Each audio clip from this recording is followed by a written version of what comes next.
Hello my dear students, welcome you all to my YouTube channel M Mohammad study circle. आज के इस video में हम लोग new gems English reader class 7 से चैप्टर नंबर 17 पढ़ने जा रहे हैं, जो कि एक पोएम है और इस पोएम का टाइटल है क्लोनेल फैसिकर्ली बटरवर्थ टोस्ट।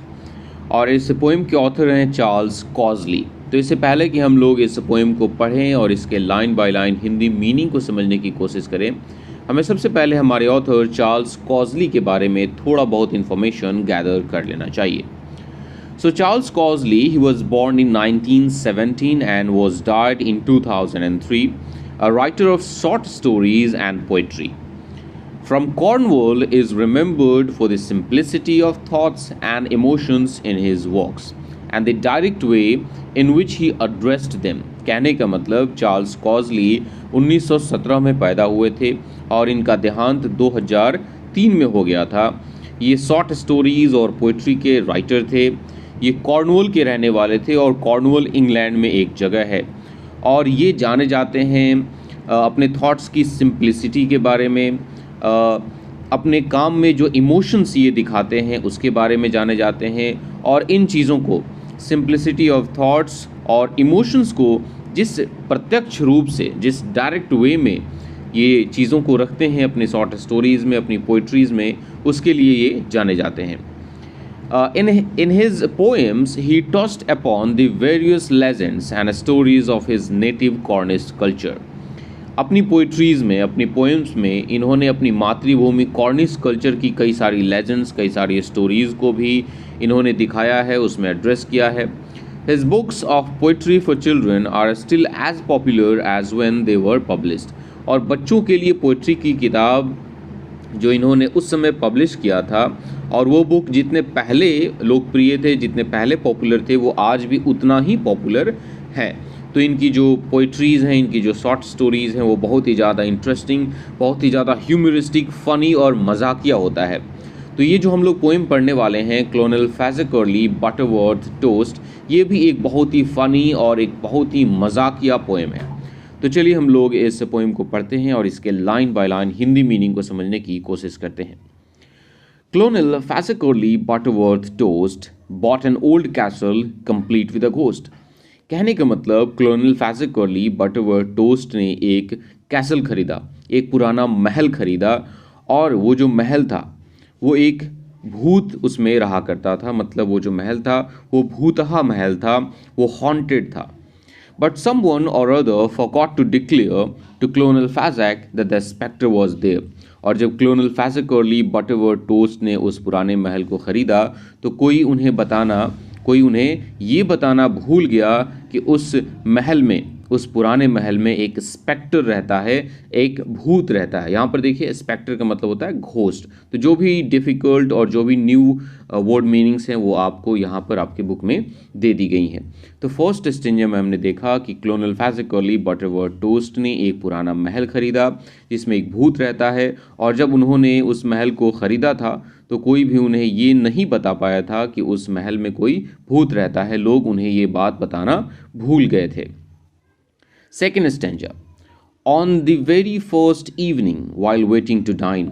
उस महल को ख़रीदने के बाद जब पहली बार शाम को क्लोनेल फैसिकर्ली उस कैसल में थे और डिनर करने का वेट कर रहे थे, the colonel was taking a fine sherry wine. तो उस समय क्लोनेल फैसिकर्ली एक बहुत ही शानदार शेरी वाइन एंजॉय कर रहे थे। शेरी wine it's type of a wine, शराब का एक प्रकार होता है। आप देख सकते हैं ये रहे क्लोनेल फैसिकर्ली बटरवर्थ टोस्ट, और ये एक शेरी वाइन क्या कर रहे हैं, एंजॉय कर रहे हैं। इनके हाथों में वाइन का ग्लास देखा जा सकता है। तभी क्या होता है, when the ghost with a furious flash and a flare shot out of the chimney and shivered, beware।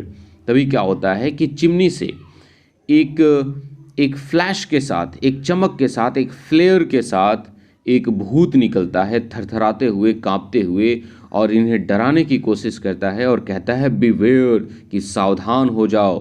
क्या हो जाओ? सावधान हो जाओ। तो चलिए मैं पिक्चर में दिखा देता हूँ।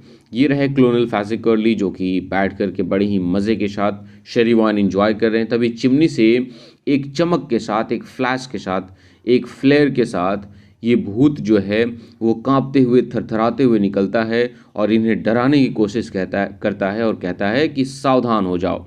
चलिए देखते हैं कि क्लोनल फैज़ेकर्ली कैसे रिएक्ट करते हैं।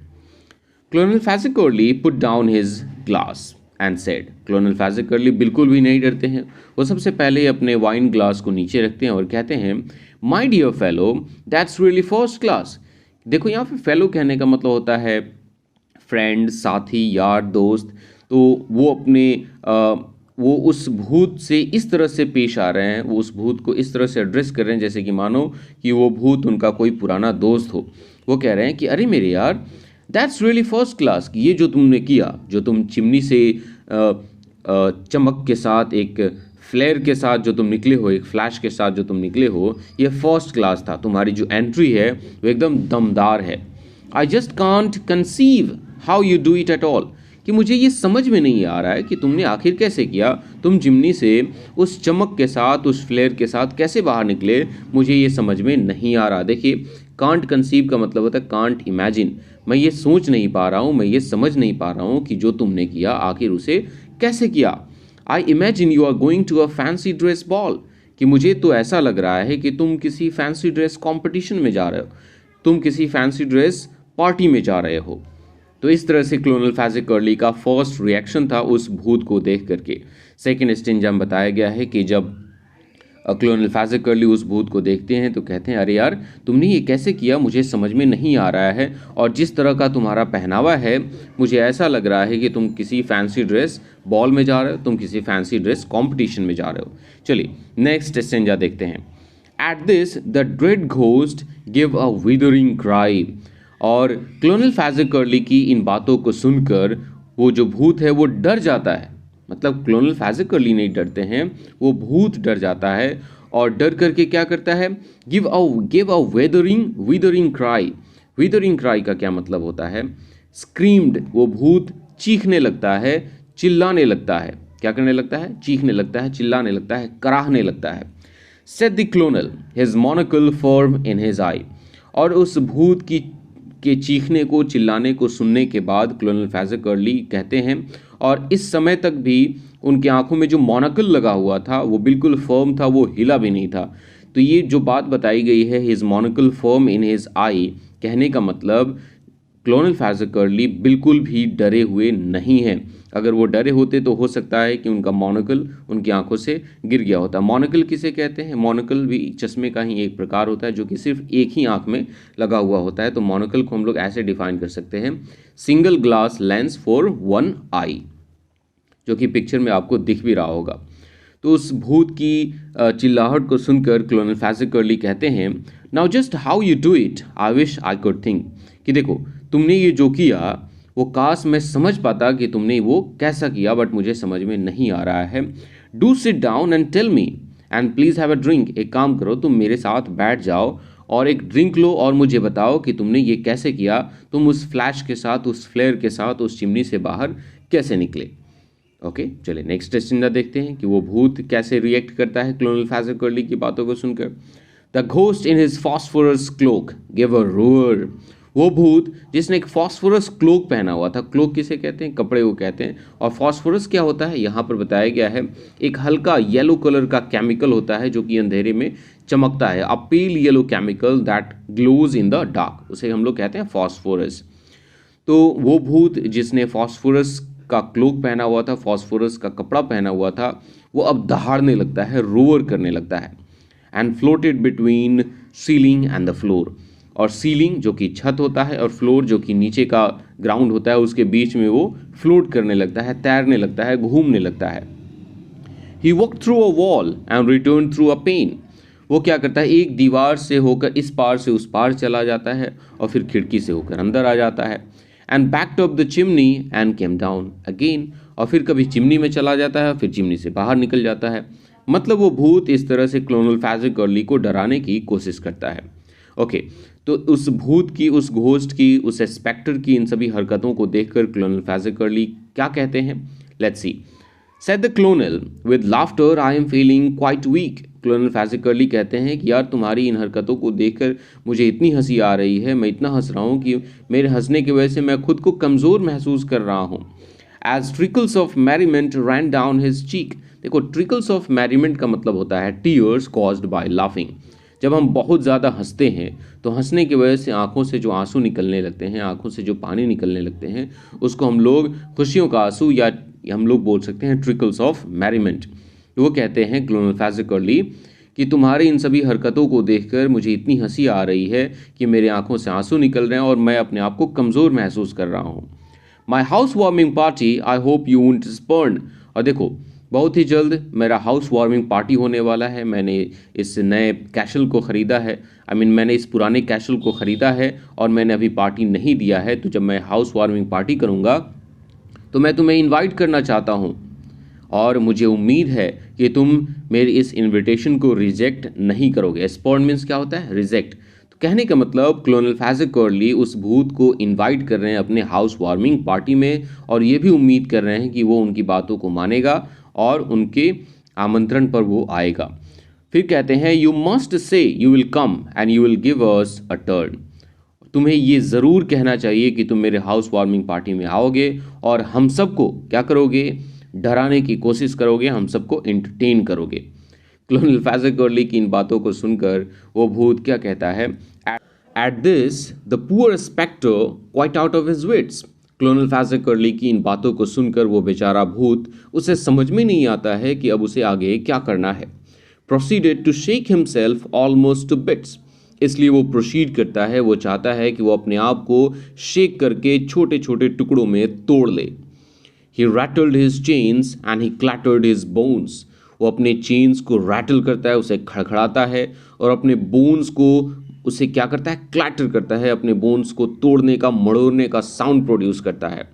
And he filled the whole castle with mumbles and moans. और वो भूत, वो स्पेक्टर उस पूरे महल को, उस पूरे कैसल को बुदबुदाहट से, मम्बलिंग से, बड़बड़ाहट से और अपने कराहने से भर देता है। But clonophagically just as before. लेकिन क्लोनोफेजिकली बिल्कुल पहले की तरह was simply delighted and called out encore. Clonophagically पहले की तरह बहुत ज़्यादा प्रसन्न थे और वो कहते हैं do it one more time. Encore का मतलब होता है, देखिए यहाँ पर एनकोर का मतलब बताया गया है, here please do it again. जब वो भूत अपने चेन्स को क्लैटर करता है, अपने बोन्स को क्लैटर करता है, तो फिर से हमारे ऑथर कहते हैं कि एक काम करो, तुम इसे फिर से एक बार करो, जो तुमने अभी किया वो दोबारा करके दिखाओ। Eight which the ghost vanished his efforts in when. और क्लोनोफेजिकली की इन बातों को सुनकर वो जो भूत है वो गायब हो जाता है, क्योंकि क्लोनोफेजिकली को डराने का उसका ये जो एफर्ट है, उसका जो प्रयास है, वो व्यर्थ चला जाता है। And never was seen at the castle again. और जब एक बार वो भूत उस कैसल से चला जाता है तो फिर उसे दोबारा कभी भी नहीं देखा जाता है। Oh dear what a pity said clonophagic. Clonophagic कहते हैं कि अरे कितनी दुख की बात है। I don't know his name, मुझे तो उसका नाम पता ही नहीं। So I can't call him back, इसलिए मैं उसे वापस नहीं बुला सकता। And then with a smile that was hard to define. और फिर स्माइल करते हुए, और उस स्माइल को हमारे ऑथर कहते हैं कि उसे डिफाइन करना बहुत ही मुश्किल है, कि अगर एक इंसान का सामना एक भूत से हो जाए और वो इंसान उस भूत को भगा दे और फिर हंसने लगे, ऐसा बहुत ही कम होता है, ऐसा बहुत ही रेयर होता है। तो क्लोनोफेजिकली उस भूत को भगाने के बाद जो स्माइल कर रहे थे, उस स्माइल को डिफाइन करना बहुत ही मुश्किल है। और स्माइल करते हुए clonophagically went in to dine. Clonophagically room के अंदर चले जाते हैं अपना डिनर करने के लिए। तो इस तरह से हमने देख लिया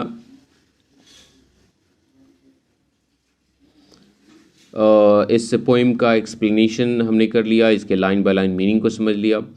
इस पोइम का एक्सप्लेनेशन आपको कैसा लगा आप लोग मुझे नीचे कमेंट सेक्शन में ज़रूर बताइएगा। वीडियो अच्छा लगा होगा तो वीडियो को लाइक कीजिएगा और चैनल पे नए होंगे तो चैनल को सब्सक्राइब कीजिएगा। मिलते हैं एक नए चैप्टर के साथ, तब तक के लिए टेक केयर, बाय बाय।